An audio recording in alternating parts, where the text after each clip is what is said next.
Welcome.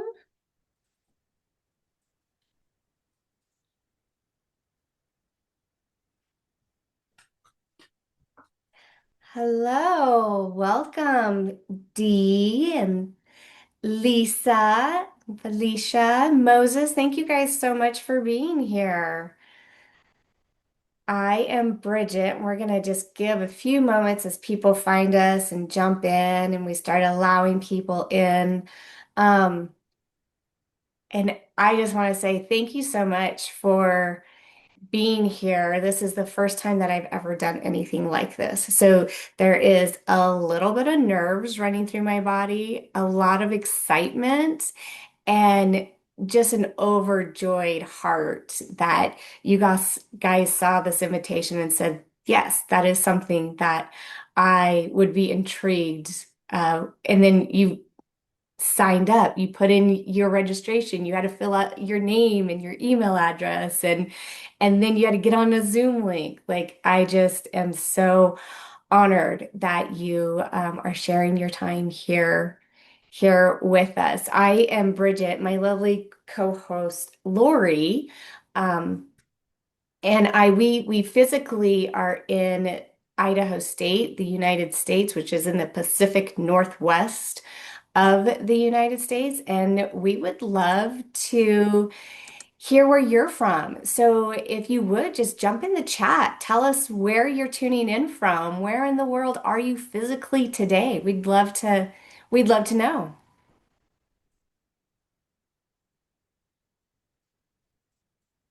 Boise, Idaho. Yes, Decline, you're showing up as me, but I know you're D. Oh, that's so Albuquerque, New bizarre. Mexico. Awesome. Awesome. Oh, Virginia. Beautiful. Virginia, a couple of Virginia. Okay. Jakarta. I have no idea where that is. But thank you, Moses, for being here from Jakarta. Lisa from Texas.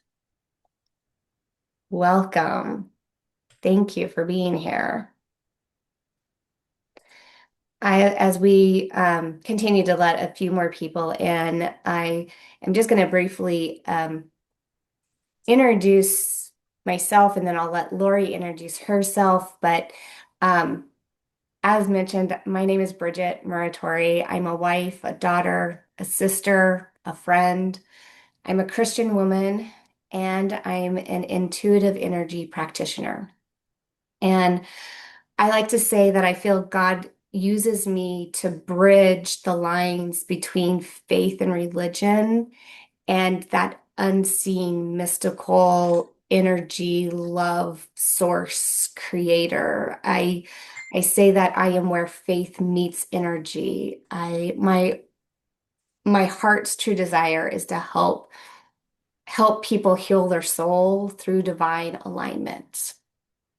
So again, I just have to say thank you so much for joining us today. Welcome, Lori, and um, Brittany is listening on her walk. I love that. Yes, soak in. I love when we can like be out in nature around God's creation and soak in some beautiful words and that's just beautiful. So thank you so much, Brittany, for allowing us into your earbuds as you walk.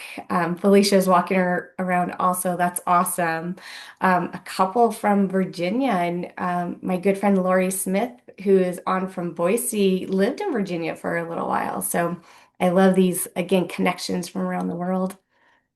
Um, and Lori, as we're just a couple minutes in, so I wanted to give some time for people to find us and jump in and before we get started, but I'll let my lovely co-host Lori introduce herself as well.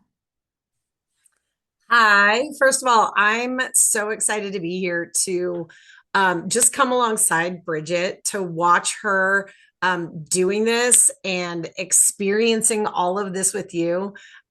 It just makes my heart want to burst. So I'm so excited to be here.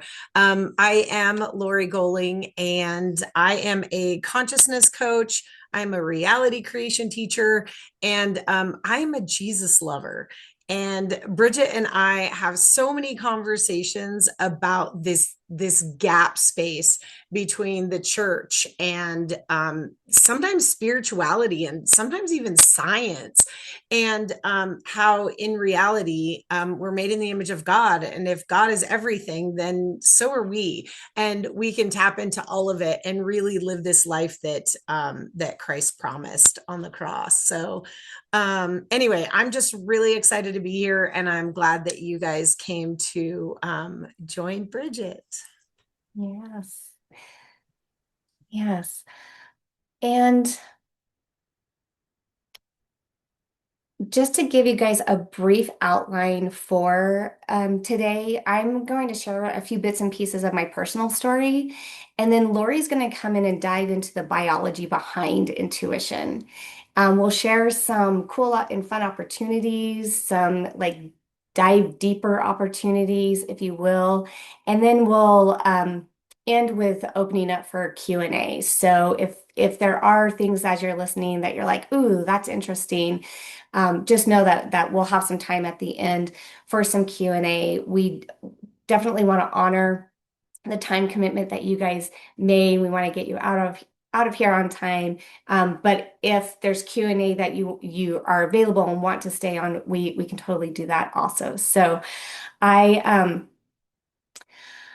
I am just gonna, if you guys want to join me, I would love for everybody to kind of take a collective breath with me. Like I said at the very beginning, this is my first time doing something like this, so there's a little bit of still nerves in me, and I just kind of want to settle into this space. I really feel like God uses me to shine through me. And so, if you would, if you're in a space where you can, close your eyes, and we're going to breathe in for a full breath, hold at the tight, and then slightly open our lips and breathe out through our mouth. And it'll just go real easy. Breathe in for 1, 2, 3, hold at the top, slightly open your lips and breathe out through the mouth. 3, 2, 1, and we'll do it again so I can join in a deep breath in.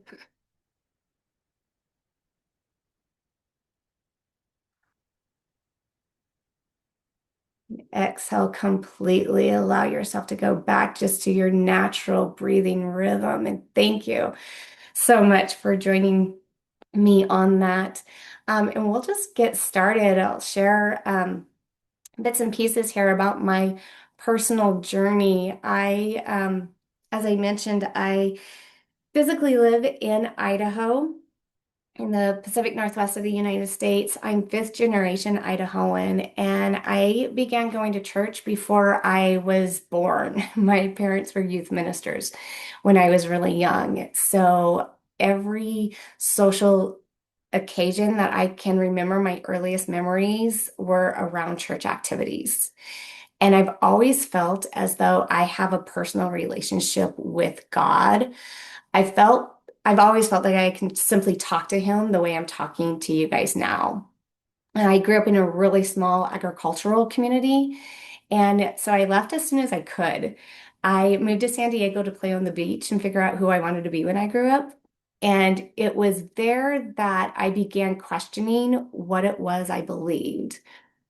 I questioned, did I believe the things I believed because it was how I was raised? Did I believe the things I believed because it's the only thing I knew? Or did I believe the things that I believed because it was truly what I believed? And I started having conversations with people from other backgrounds, people from other faith backgrounds, other religions. I started reading a lot about different religions, and it started to broaden my concept of what my relationship with God really was. And it was in that space that I began praying for God to use me as his servant. I remember I remember praying that other people would be able to see God's light through me in strangers that I met or friends, family, that people would just be able to see his light in me. And it reminds me of First Samuel in the Old Testament of the Bible. where Samuel he hears his voice being called, and he runs into Elijah, and he says, "Here I am. You called me." And it was Eli. Sorry, it was Eli. And Eli says, "I didn't call you, and go back to bed." And Samuel goes back to bed, and then he hears his name being called, Samuel, Samuel. And he runs back into Eli and says, "Here I am, here I am. You called me." And Eli said, "I didn't call you. Go back to bed." And he goes back to bed, and he hears his name again the third time. It happens three times. Samuel, Samuel. And he runs into Eli and he says, "You called me, here I am." And Eli recognizes that it wasn't his voice calling Samuel. And so tells Samuel, "Go lie down. And if you hear your name again, answer, 'Speak, Lord, for your servant hears.'" And it was then that I really began praying, "Here I am, Lord. Here I am. Send me to do your will." So we fast forward in my life. I moved back to Idaho and I met a man. And I'm just going to take a breath because I'm starting to get a little emotional. Oh,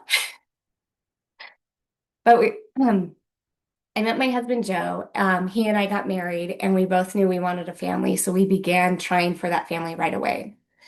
Month after month, we were not getting pregnant, and yet we knew that one day we'd have a family. So I turned to prayer. I also charted my ovulation. We sought professionals. We still, though everything that we did, we weren't getting pregnant, and we exhausted Western medicine options. We had fertility specialists for females, fertility specialists for males. We had infertility specialists, procedure after procedure, and test after test. And every professional just kept telling us, "You're healthy, keep trying." And yet, inside, my entire soul was screaming, there has to be something more. There has to be something else. My mind couldn't comprehend that this was our only option. The "keep trying, you're healthy" was going nowhere. And month after month, we still weren't pregnant. So it was then that we met our first functional medicine doctor, and I dove into quote unquote alternative medicine, which makes me really laugh now because the Western United States is such a baby country compared to all these other countries. So Chinese medicine, Ayurvedic medicine have been practiced for centuries, and yet Western medicine is all I knew about. So anyway, I dove into Chinese herbal medicine. I had an acupuncturist, an acupressurist. I did a lot of energy clearing and healing, chakra healing, and clearing of blockages that I was holding energetically. And we were also entered into an adoption program at that time. And yet, anything and everything people would suggest I would try, and we were still not getting pregnant. And during this time, I remember one day sitting in church, Joe was sitting beside me, and I began praying, "God, help me to hear you, to truly hear you. Help me to silence myself long enough to hear your voice." It became a constant prayer of mine to silence the voices in my head, to quiet my mind, my thoughts, even my desires, to silence the opinions and suggestions that others were making so that I could truly hear his voice. My prayer became, "Lord, help me to hear only you." And then one day, Joe came home from work. He walked into our house. I was cooking dinner in the kitchen, and he opened the door, and I burst into tears. And he came over and wrapped his arms around me, held me, and I wept. I couldn't continue doing this anymore. I felt I felt like I was literally a rope in the midst of a tug of war. I was being pulled into the beliefs of who I thought I was if I were to get pregnant, the thoughts of who I thought I was if I couldn't get pregnant, what what kind of wife I would be if I couldn't bring children into our family. And I felt every ounce of my being was fighting this battle that I could not win. I was exhausted from the struggle within. In a moment, Lori is going to break down the biology of our intuition, our cognitive thoughts, our subconscious beliefs, and how our body carries it all. And I just remember in that moment crying in my kitchen. I was in a place of complete disease. I prayed to God to silence the battle within me so that I could actually hear him. And now I'll turn it over to Lori to go through the biology of it.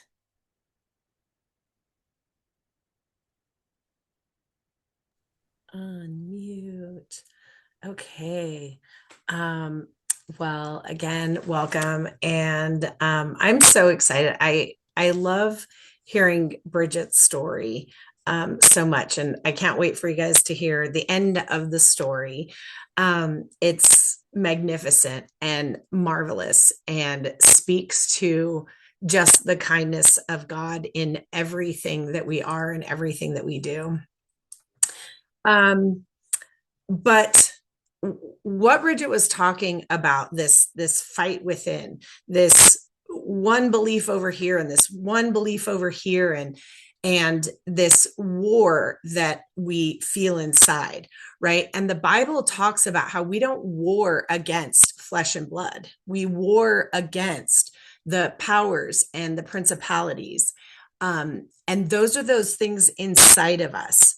And when we look at how intuition works in our biology, I want you to think about walking into a room and you see somebody from across the room and you're like, oh, I don't know what it is about that person, but if I never ever like meet them face to face, I will be okay.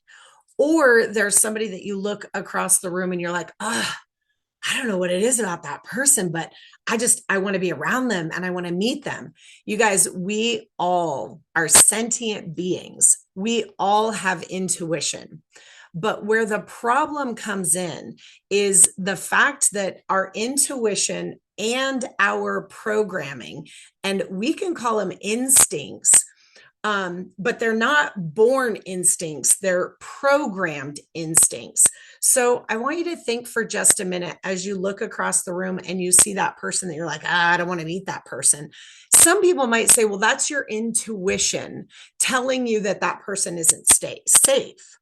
But in reality, in our body, in our nervous system, is the programs compared to who we are in Christ. And they're all this mixed jumble of things. And let me tell you a little bit about how our nervous system works. So I want you to picture being in a car and your parents are driving and you're in the back seat and you're driving along and all of a sudden your parents start fighting. And just at that time that your parents are fighting, you see a woman out of your peripheral vision. Now, you're a child, you might not even notice, but she's wearing a red dress and she walks past and your parents are fighting and you're feeling so unsafe. And what that communicates to your nervous system, it connects all of the pieces. And now you're 20, 30, 40, 50 years later, maybe you look across the room and you see this woman in a red dress and you're like, if I never meet her, I don't know what it is, but if I never meet her. And so sometimes we confuse our intuition for our programs. And basically, when we look at how the nervous system functions in relationship to we're out in the world, we're experiencing the world, we have all these feelings, we have all these senses, we have all of these things. And if something out here has been labeled by our nervous system bad, wrong, scary, it sends a message up through our nervous system into our brain, which then releases the communication, creates chemicals that then go back into our brain, down our nervous system, into our body, and then we have a response. And it happens that quick, you guys. This is not cognitive. We're not paying attention, right? But we look over and we're like, God, there's so many people standing around that woman in the red dress. Why would I not want to meet the woman in the red dress? And then we start to try to figure it out. But because it's so deep in our subconscious mind that we don't even know why. Right. So when we bring it back to what Bridget was experiencing, right, all of the thoughts that come up when she was a child and everyone said, "Oh, you're going to be such a good mommy. Look at the way you play with your babies. You're going to be such a good mom." Maybe her mom said, "Oh, the whole, like, we're so lucky to be able to be moms." Right. And so now we're getting programmed, and our nervous system is responding to, oh, I'm acceptable if I'm a mom. Oh, I'm loved if I'm a mom. Oh, I've done my duty as a wife if I'm a mom. And if I've done my duty, then I'll be loved and accepted. Right. And so all of this is happening way under our cognitive, right? But it is communicating through our whole system. And then that's why sometimes our head's doing one thing, our body's doing another, our heart's doing another, right? You've heard like, trust your gut, follow your heart. Well, which one is which? Right. And the thing and we call these voices that are uh, formed through those patterns, we talk about that they're saboteurs. They're saboteurs that come in the way of us hearing God's voice, of us hearing what is God saying to us, right? Because God could tell us something, but then all these saboteurs are like, wait, this is different than what the nervous system has been programmed with. So the saboteurs come in and say, ooh, we need to keep this person safe. And so we need to have them do these other things, right? And so often we're functioning in a way that we're not even aware of. And so I want you guys to play along with us. I'm going to give you a small example of how to start to shift that, right? Because we're either hearing God, intuition, or we're hearing, sensing, right? That the saboteurs, those programmed responses to life. And so, what I want you to do is, I want you, if you can, take a minute and close your eyes. If you cannot close your eyes because you're walking, no problem. Just move along with us as we go through this really small tool and experience. Okay, so go ahead and close your eyes. And I want you to take all of your attention off anything else that's around you, all of your thoughts. And I want you to bring your your focus instead on your physical body.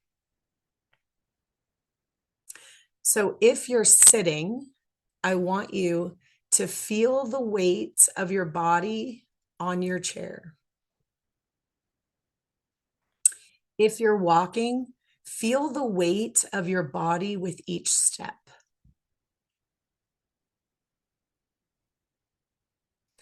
Feel the weight of your arms, maybe down at your side or on your lap, wherever those might be.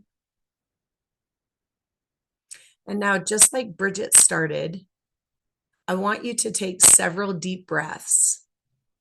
And this time, I want you to notice the rising and the falling of your chest or your stomach.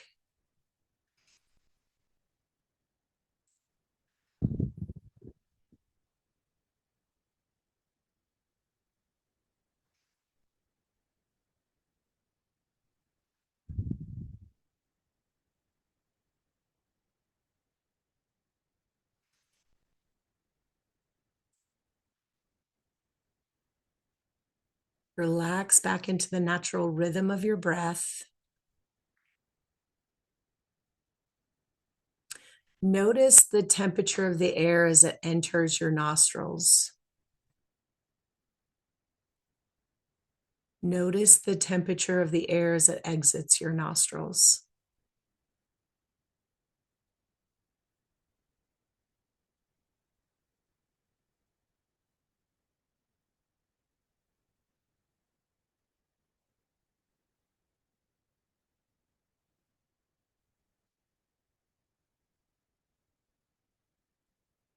Let go of all the thoughts as they come. Just let them float by. and focus instead back on the physical sensations of your body.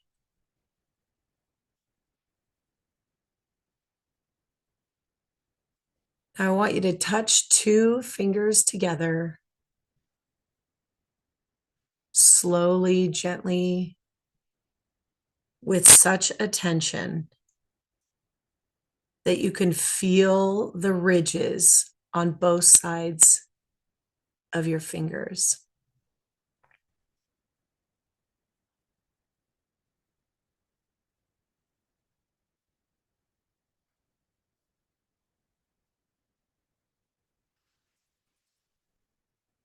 Now rub all the fingertips of one hand along the fingertips and the palm of the other hand. Again, with such attention that you can feel all of those sensations of touch.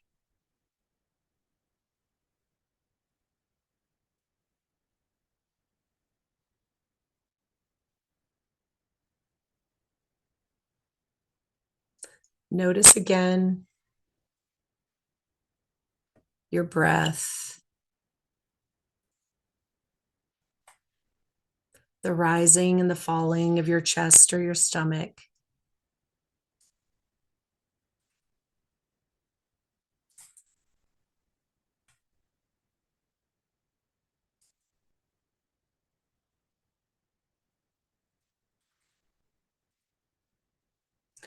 And with your eyes closed, I just want you to notice.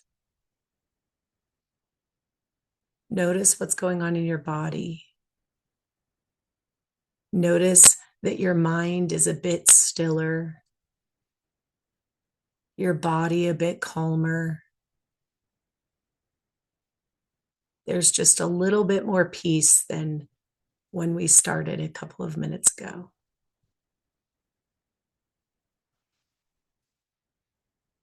And when you're ready, go ahead and open your eyes. You guys, again, we are in one of three places. We're either unaware of what's going on around us and we're just doing life, or we're in dis-ease, which is an indicator that we're functioning in fear somewhere, some way, somehow, or we're in that stillness that God invites us into. And in that place, we're free to choose. We're free to choose that next step. We're free to choose how we're going to respond. We're free to choose the thoughts that enter our head. We're free to listen and to really tap in and go, is that God's voice or is that the voice of the pattern? And to really stop and be able to focus, which is exactly what Bridget did. And so as she shares the end of her story, you will see how that played out.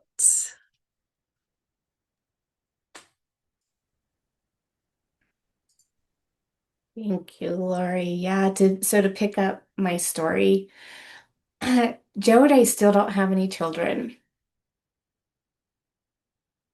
And yet I no longer feel devastated about that.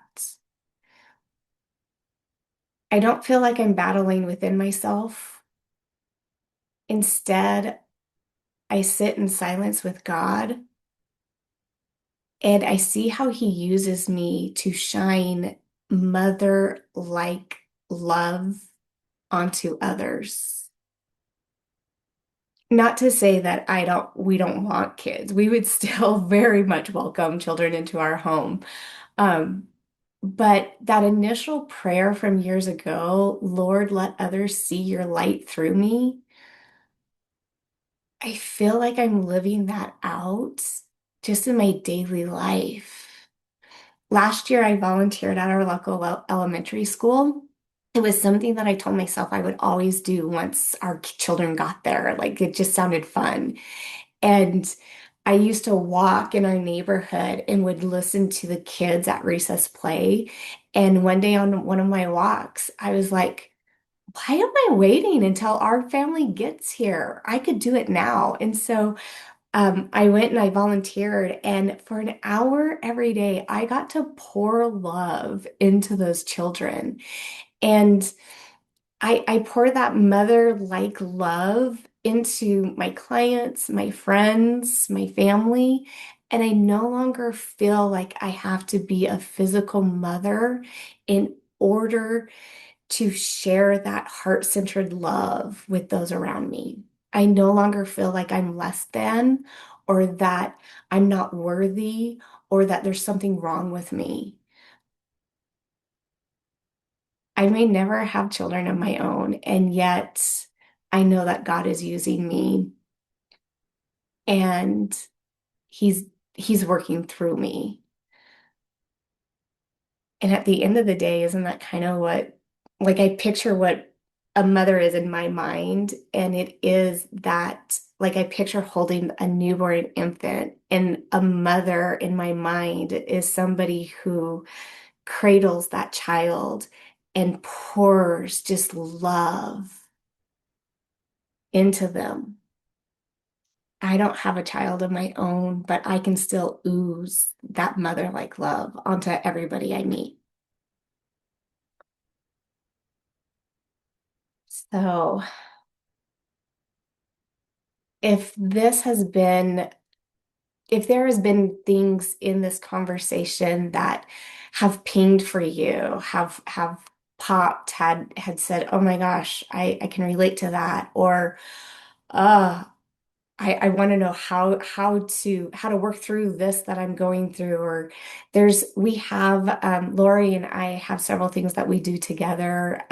Lori has been my personal coach for, I was saying 5 years, but 4 years, and she has, I like I said at the beginning, this is my first time ever doing anything like this. I didn't start my process with her thinking that I would one day be telling my story to others.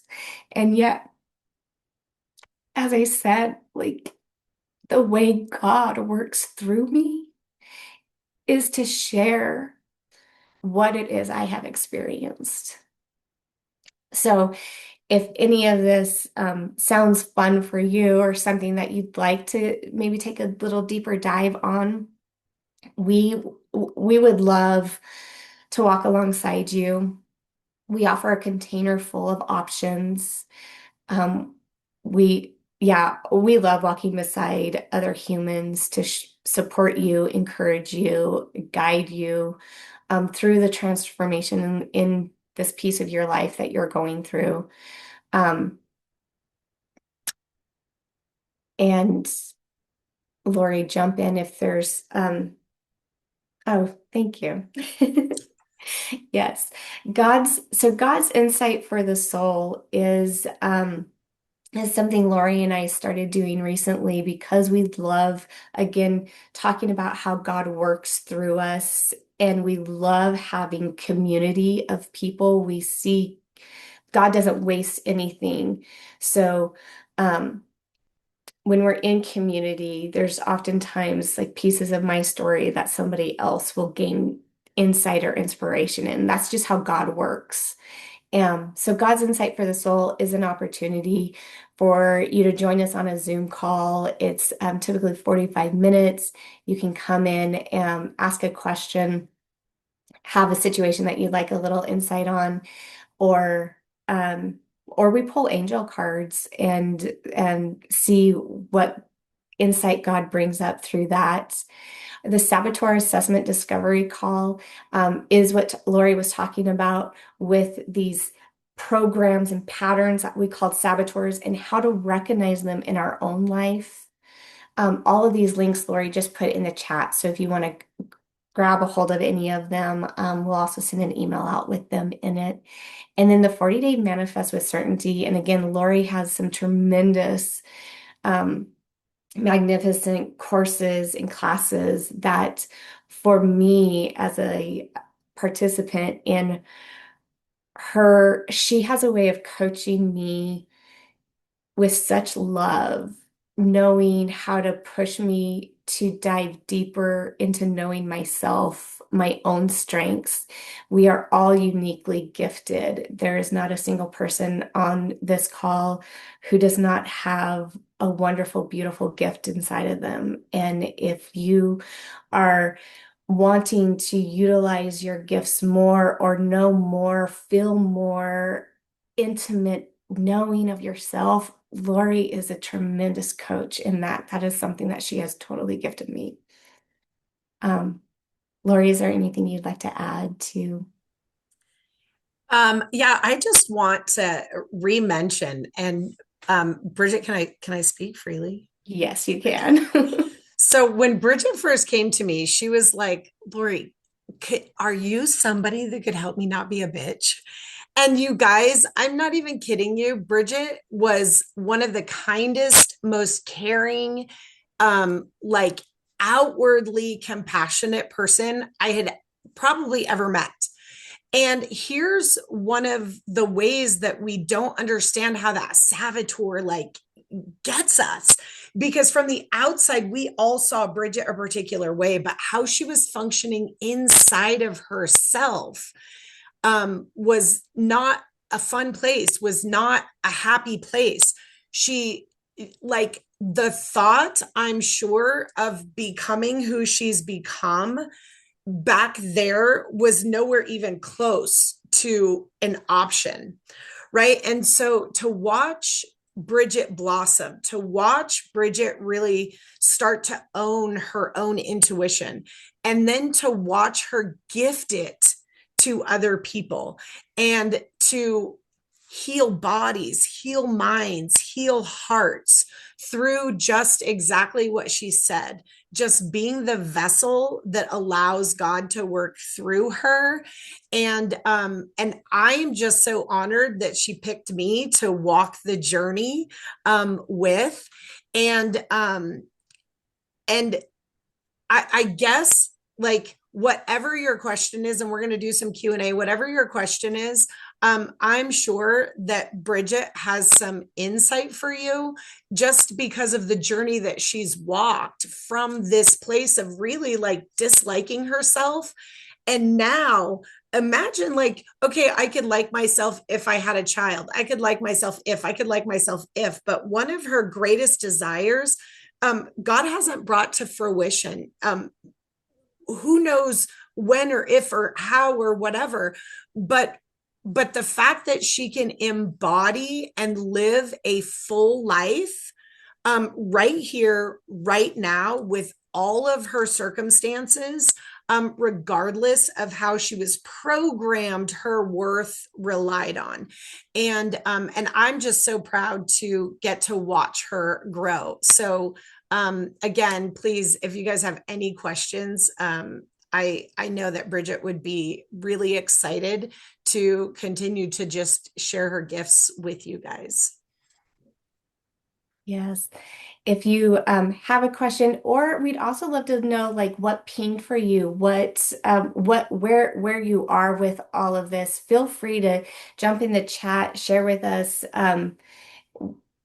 how this is landing for you, what is coming up for you. If you have any questions, definitely. There was something else that I was going to say as you guys are going to your chat. For those of you who came in a little bit later. Um, I just want to thank each and every one of you for again seeing this invitation, reading the description and saying, yes, that's something that I would love to be a part of, and then filling out the registration and joining us here on the Zoom. My heart is overjoyed with that there's other people who saw something that I put out there into the ethers and you guys said, yes, that's something I want to be a part of. So you just blessed me just by being here. So thank you. Um uh okay. Brittany, I want to be married so badly. So you saying that you can still give your gifts hit home for me. Yeah, girl. Yeah. That waiting game, right? that waiting game. And you guys, there's times that, again, I grew up knowing that I had a personal relationship with God, and there are times that I freaking had to let him have it. And there's still times that anger comes up in me. And as a Christian, being angry was not something I was ever really allowed. But it's okay. God can so handle our anger. I mean, sometimes I think I have a tsunami in him. He knows tsunamis. So, Brittany, yeah, I hear you. That waiting can be tough. And his love for you outstands any feelings that you have.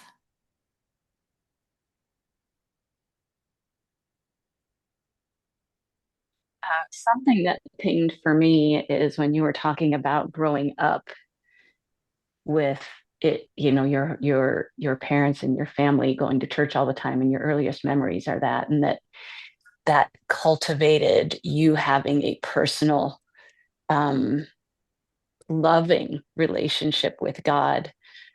Um, I grew up in and out of going to church with my family. When it was convenient, we were a lot of the times we were the holiday church goers. We'd go on Easter and Christmas and things like that. I do remember going to Sunday school a few times as a little person.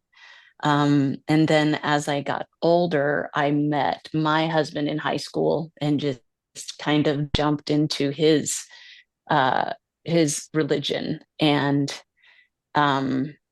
and it and I did a short amount of time, when I was in my formative years. We went to a small town in Wyoming. We lived in a small town in Wyoming, and everyone there was Mormon. So of course we became Mormon for a little while. And so I have always had I am a bad sinner, and I have to do this kind of stuff in order to be loved, um, or forgiven, or all of all of that. So my relationship with God was always, um, a a repentance, and and thanking him for everything.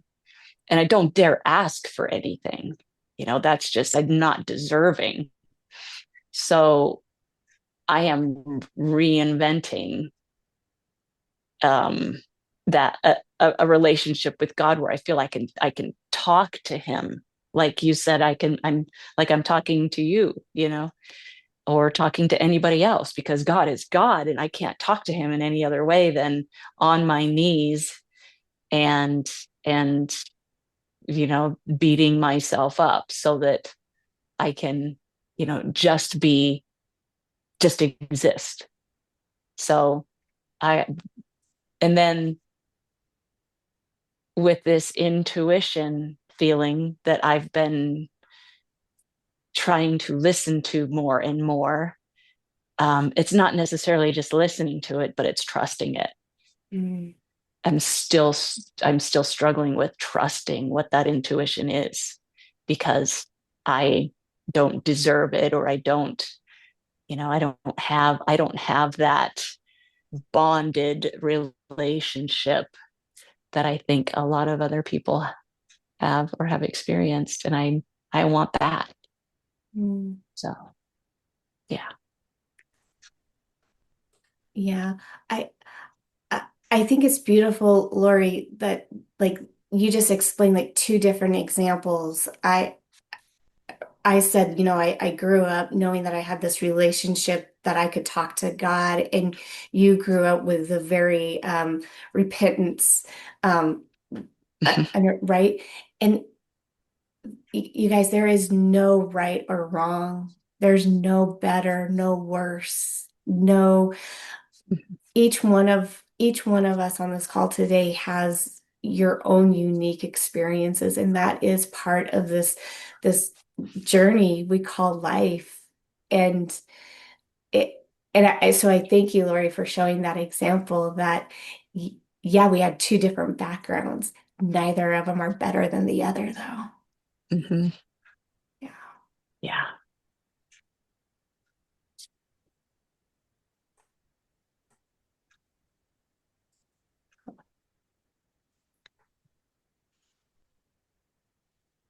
Awesome. If anybody else has anything that you'd like to throw in the chat, we would be delighted to hear from you. Um, and again, I'll just go back to our God's insight for the soul. It's a Zoom opportunity with Lori and I. We do it together, and we offer it 3 times a week. So we have different times and different date and time options. And Lori's YouTube channel, Empowered Abundance, there are a plethora of past sessions in that YouTube channel. Lori also dives deep in what the physical Bible, like taking scripture from the Bible and what that means with how we talk about God and intuition and everything. And she has some really awesome teachings on her YouTube channel also. So the YouTube channel is Empowered Abundance. I think that's all it is, right, Lori? Correct me if I'm wrong. Awesome. But it's just a super cool place. So again, if this has been fun for you, and you want to check that out, there's some really great YouTube videos in Empowered Abundance. Anything else, Lori? I don't think so. We're just really happy to help you on this journey. Um, I don't have, it's interesting. Like Bridget said, we all have a different story. And my parents got saved, started going to the church when I was 9. And then we were always in church. And I grew up after that in the church. But I always felt like I had to keep asking Jesus to like save me again and again and again and again. And then I would wake up the next day and I'd be the same, like, rebellious, cranky. I had a undiagnosed learning disability. So stupid was one of the thoughts that came in my head, and I'm too stupid to figure this out. And I just thought if Jesus saved me, then all of that would just go away. And it wasn't until I was about 34, after going to church that whole time, that I actually felt like, and I loved going to the church and I loved being around the church, but then I'd go and do all the naughty things that the church says not to do. And so I always felt like if I had died before 34, I don't know if I would have gone to heaven, if you will, because like it just didn't match my lifestyle, and my lack of desire to do the right thing didn't match. And so at 34, when I had a radical meeting with Jesus, and in that moment of time, recognized my significance in him and him alone, it really just started me on this journey. And so again, where you come from and where you are now, as we evolve, if we've come from the church, there's usually some confusion because the church is a set of beliefs, just like everything.